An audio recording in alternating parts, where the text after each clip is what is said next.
Hello, everyone. How are you all? If you are watching, please do say hello in the comments, so I know I'm not talking to myself. But it's been a week, hasn't it? I didn't do last week, but did the week before. We have a lot to get through in this half hour. Thank you very much for adding me to your busy day. It is appreciated. I wanted to start with a question that I've had in my mind since reading. For all of you that don't, definitely look at Contact Babel, such a good resource for all things in our industry. But here he is, Alarit. Hello, Phil, mate. Marketing contact center guru. Good to see you, buddy. It's Daniel. Oh, look, it's Attack of the North. The North is coming. There he is. Evangelist, self-styled legend. How dare anyone say you're not a legend, Chris? What are they thinking about? So, is there anyone from the South watching? Oh, sorry. Good morning. Hi, Aaliyah. Okay, let's get into this first question. Yeah, so I read on Contact Babel. Sorry, I missed it. So that is and morning from the South. Hello. Hi, Jennifer. How you doing? Yeah, so Contact Babel's they do research every year, produce lots of reports about our industry. I will share a link to it later on. One of the things that they really do, and I'm sorry whoever this is, it's come up LinkedIn user to me on the screen rather than your name. Sorry. Yes, they shared some of. Oh, look, morning from Spain. Hola. I went to Spanish classes. You can't tell. Yeah, they shared some of the stats around salary bandings and all of that kind of thing. And I want to ask you all a question, and I think it's a key one. Given where we are in terms of the industry and recruitment, and given where we are with the cost of living crisis, and that is, what should we pay agents? So let's see if I can get my little ticker, my new toy.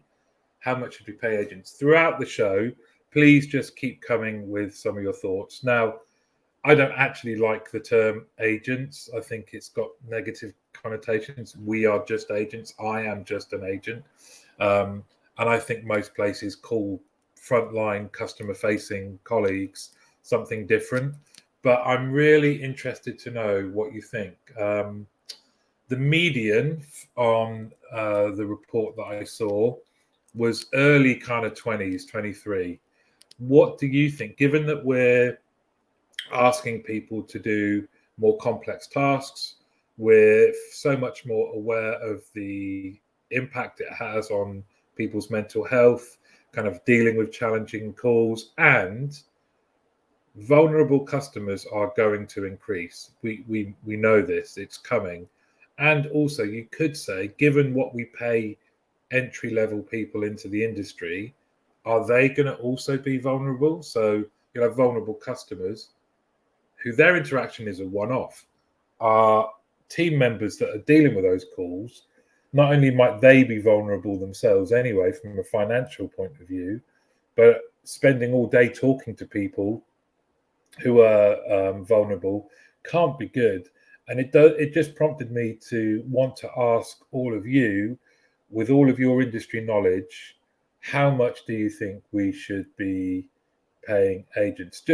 Very simply, because I know all of the considerations you'll have about running a business. And let's be honest, contact centers, we are run so tightly, and we're always fighting against the perception of being a cost center.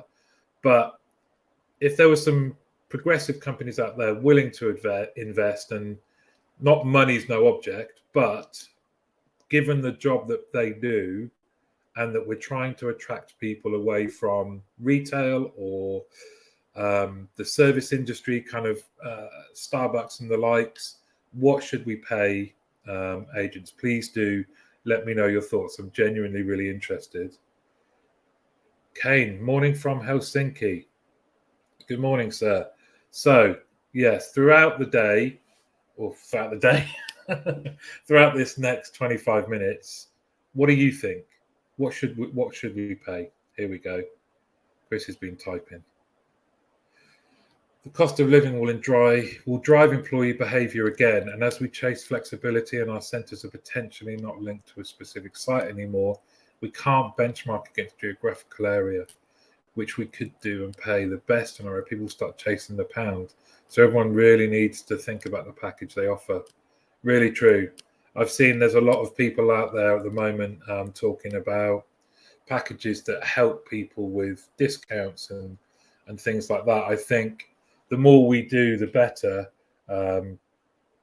because your points are spot on in terms of that geographical. You could be able to say, I remember the time when we had meetings talking about offering 50 pence per more an hour than the next nearest large contact centre, knowing that would help us gain more people. And those things are definitely different now, aren't they? So, and I think it's a real key. I've got my own opinion, but I would love to know what people think. Are we paying them the right amount? Is it kind of par for the course? That's what you have to do.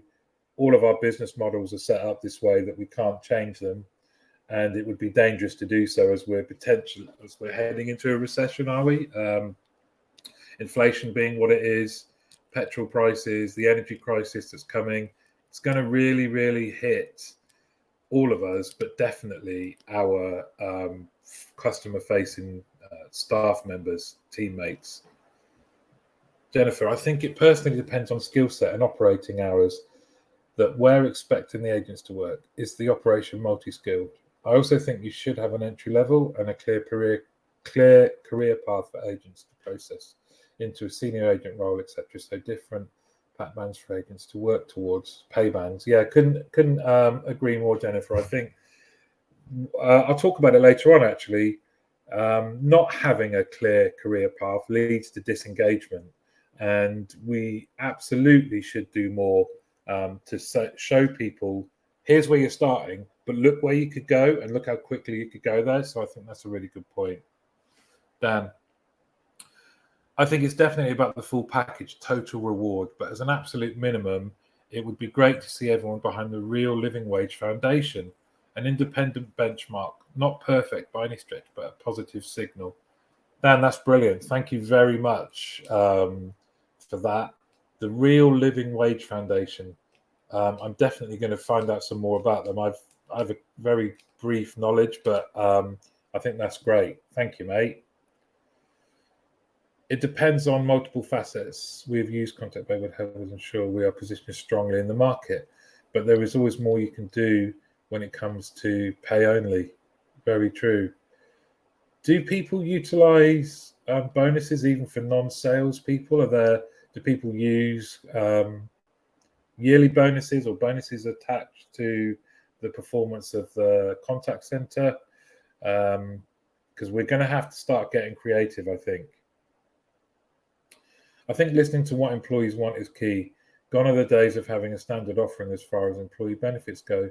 The offering needs to be what will benefit the staff. Discounted gym memberships aren't enough anymore.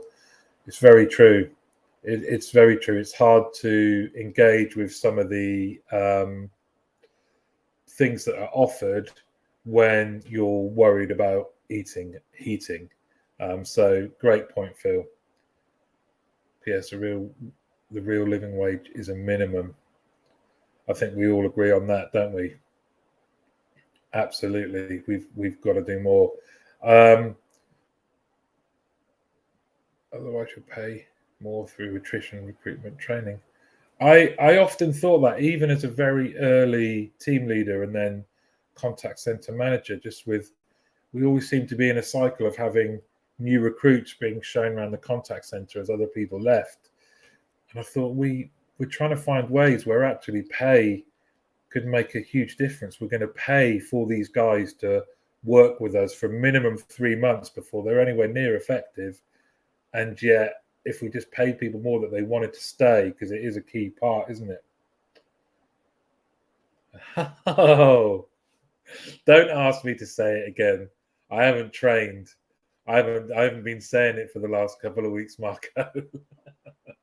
What's happened to, why are you showing up as LinkedIn user?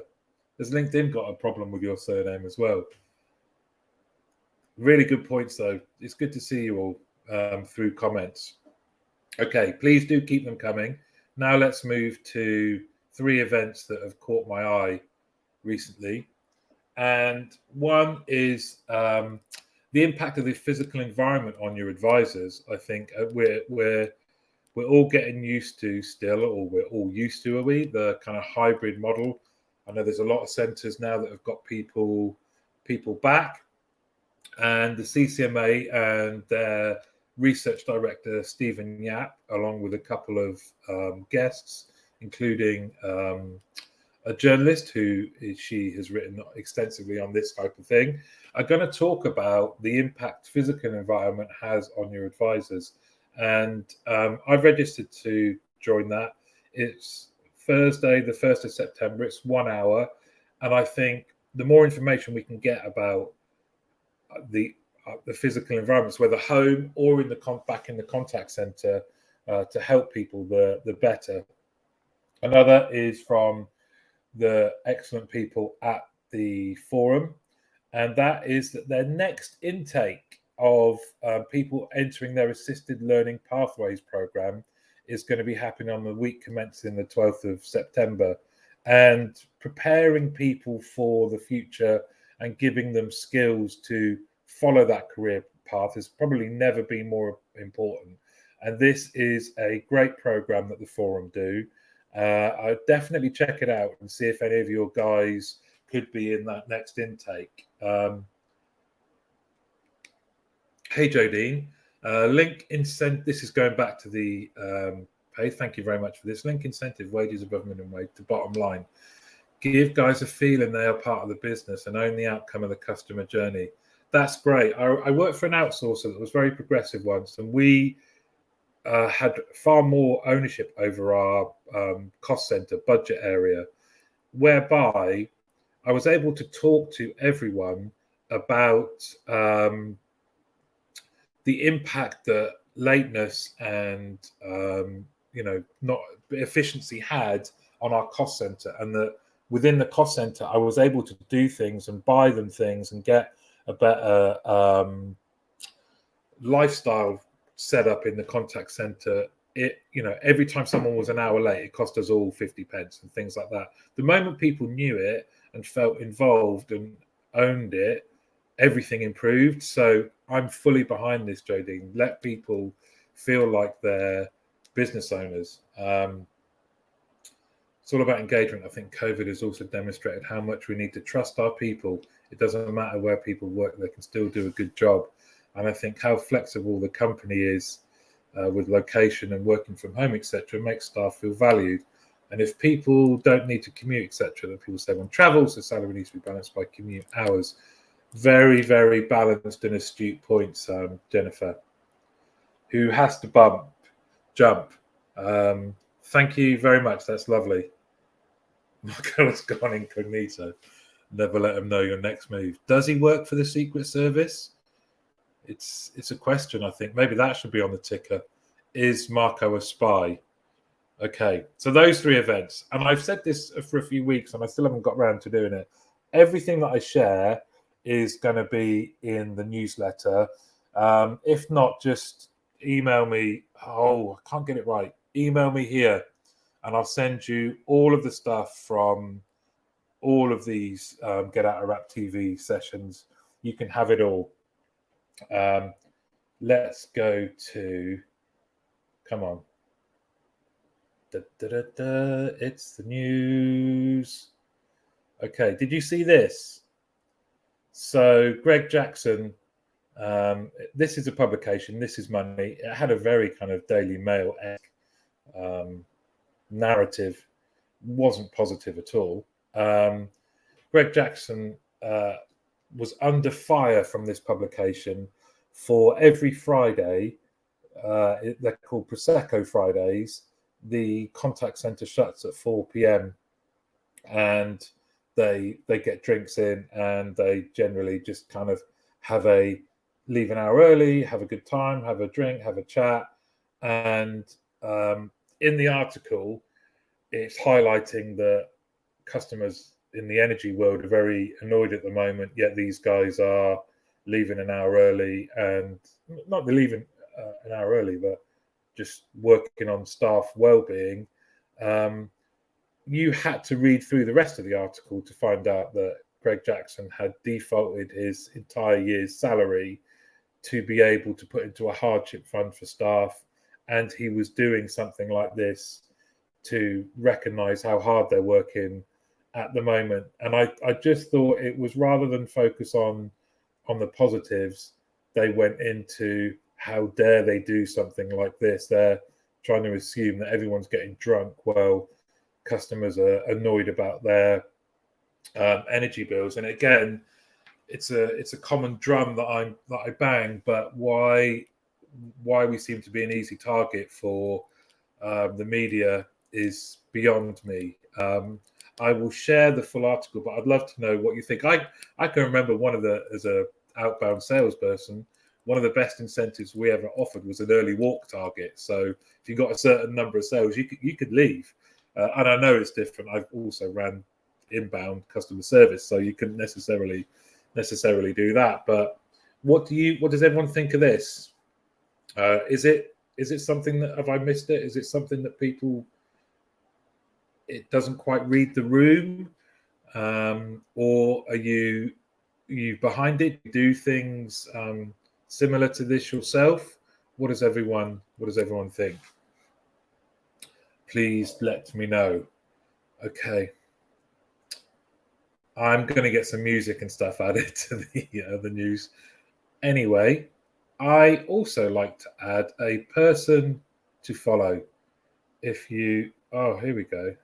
Dan, it's a big question whether Prosecco could be swapped for red wine or whiskey. Hashtag inclusive. Oh, all behind that. Yeah, it's all about inclusivity, mate. Whiskey, no. Maybe that should be a question for a future week. But what was the first drink that you got drunk on, and now you can never? I can't even smell whiskey without feeling slightly nauseous, because it was the first drink I got drunk on. Red wine, yes, fully behind that. Hey Jules, how you doing? Agent wellbeing is absolutely essential. I did this with my teams when I was a campaign leader before going on to new business. The target for performance was brilliant as an incentive. I fully agree with you there, mate. Okay, person to follow. Jerry Lyons. If he's not part of your network, make him so. He's a lovely guy. He's always sharing jobs, vacancies, people looking for roles. He's a welcome addition to your LinkedIn feed, and he's a good guy to know in real life, despite the football team he supports. Hold on. There he is. Jerry. He is an expert, and he's worked in CS, BPO, IT, healthcare, and now he's customer services operations manager in London at Uniqlo. And he's also been on the podcast, and then from there we've struck up a friendship, and he's just a nice guy to have in your network. There you go. Validation, Jerry. Jerry is a lovely bloke. You absolutely are. So please add him to your network. Let's go back to Jodine. A lot of it has to do with some of the BPOs, and the reputation they leave tarnishes the whole industry. I've worked for and with many. This is not a criticism, amongst lots of other things, but this hasn't helped the contact center industry. Yeah, a lot of it, I think you're dead right, is the reason that the journalists return to these tropes is because a lot of them are born out of people seeing poorly run contact centers. So I agree with you. Journalists happy to target anything for the clickbait views, but when they go home and they have a problem, who they're grateful for, call center staff. What a great comment. What a great comment, Kane. Love it. Here you go. Is another one. Jerry's a legend. Oh, you two, get a room. And then in comes Chris. Shameless plug. Detail on assisted learning pathways below. There we go. That will be in the comments in LinkedIn. Strategy, we hope you make informed decisions like Prosecco Friday. It's a good thing. Oh, you did link it. And thank you, Jodine. Okay, what have we got next? Oh, Peter made. Oh, look, I've cut it out. Right. Peter's quality tips. Peter of BPA Quality. Probably no one in the industry that knows more about quality and quality monitoring than old Peter done. Oh, look, I'll be chatting to him later on in real life as well. Well, through the TV screen, but seeing his lovely smiley face always makes me happy. What is he sharing with us today, though?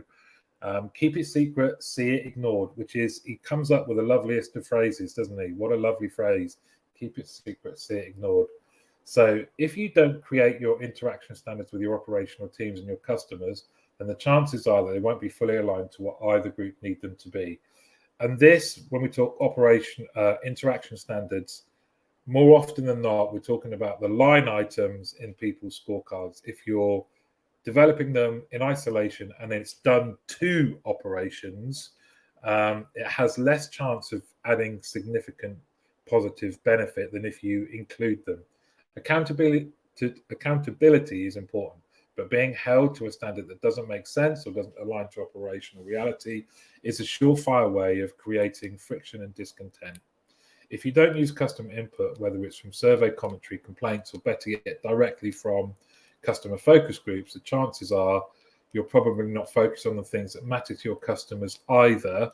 And there's no point in a QA program that doesn't support upskilling agents or better customer experience outcomes. How he manages to say so much in such a little space, 3 paragraphs, is testament to his brain.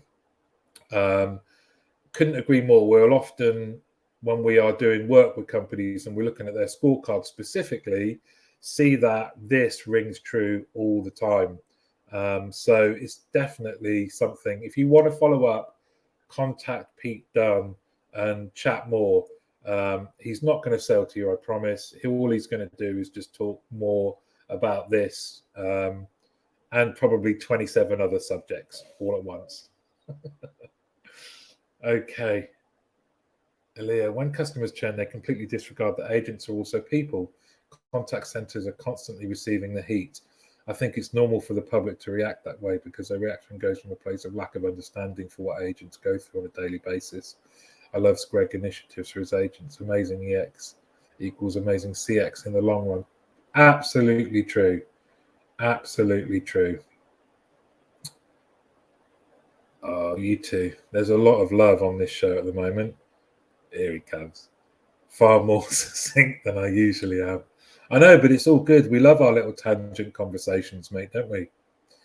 It's Pete can go on a magical mystery tour of all things quality, and if you're paying attention, you absolutely can pick up. You can pick up loads.